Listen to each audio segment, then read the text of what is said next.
रामपुर नाम का एक छोटा सा गांव था।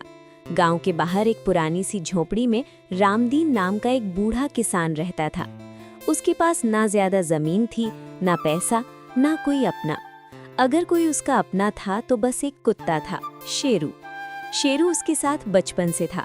रामदीन जहां जाता, शेरू बिना बुलाए उसके पीछे पीछे चल देता। खेत में काम करते वक्त, मंदिर जाते समय या रात में झोपड़ी के बाहर पहरा देते समय शेरू हर पल उसके साथ रहता था। शेरू साधारण दिखने वाला कुत्ता था, लेकिन उसका स्वभाव बहुत अलग था। वो कभी किसी पर बेवजह नहीं भौंकता था, बच्चों के साथ खेलता था और गांव के हर आदमी को पहचानता था। अगर रामदीन बैठ जाता तो शेरू उसके पैरों के पास जाकर चुपचाप बैठ जाता। कई बार ऐसा होता कि खाने को सिर्फ एक ही रोटी होती, रामदीन उसे 2 हिस्सों में बांट देता, लेकिन शेरू अपनी रोटी रामदीन के सामने रख देता और खुद भूखा ही सो जाता। समय बदला और गांव में सूखा पड़ गया। खेतों में फसल नहीं उगी, लोग परेशान हो गए।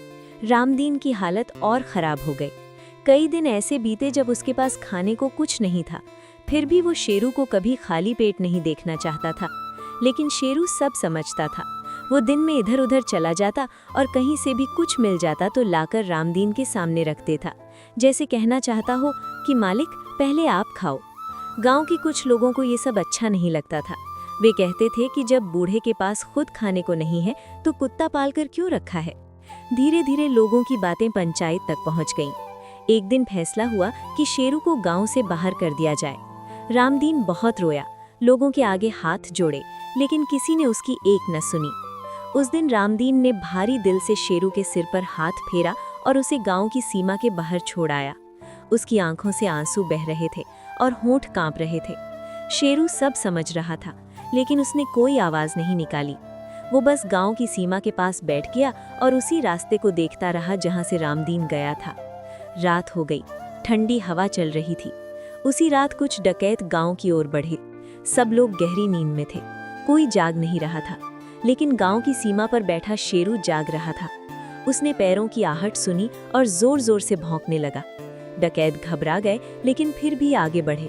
शेरू अकेला था, फिर भी उसने हिम्मत नहीं हारी और उन पर झपट पड़ा। डकैतों ने शेरू को घायल कर दिया। उसके शरीर से खून बहने लगा, लेकिन वो तब तक भौंकता रहा जब तक गांव के लोग जाग नहीं गए। लोग लाठियां लेकर बाहर निकले और डकैत भाग गए। गांव बच गया, लेकिन शेरू गंभीर रूप से घायल हो चुका था। सुबह गांव वालों ने देखा कि शेरू मंदिर के पास पड़ा है। रामदीन दौड़ता हुआ आया और शेरू को आवाज देने लगा, लेकिन उसकी सांसें थम चुकी थीं। रामदीन फूट फूट कर रोने लगा।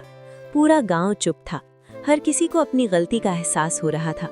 उसी दिन गांव वालों ने मिलकर शेरू की समाधि बनवाई। सबको समझ आ गया था कि जिसे उन्होंने बोझ समझा था, वही उनकी रक्षा करने वाला निकला। रामदीन रोज उस जगह जाकर बैठता और शेरू से बात करता, जैसे वो आज भी वहीं बैठा उसकी बात सुन रहा हो। ये कहानी यही सिखाती है कि वफादारी किसी शब्द की मोहताज नहीं होती। कुत्ता बिना बोले भी अपने मालिक के लिए सब कुछ कर सकता है। इंसान अक्सर मतलब देखता है, लेकिन कुत्ता सिर्फ दिल से निभाता है।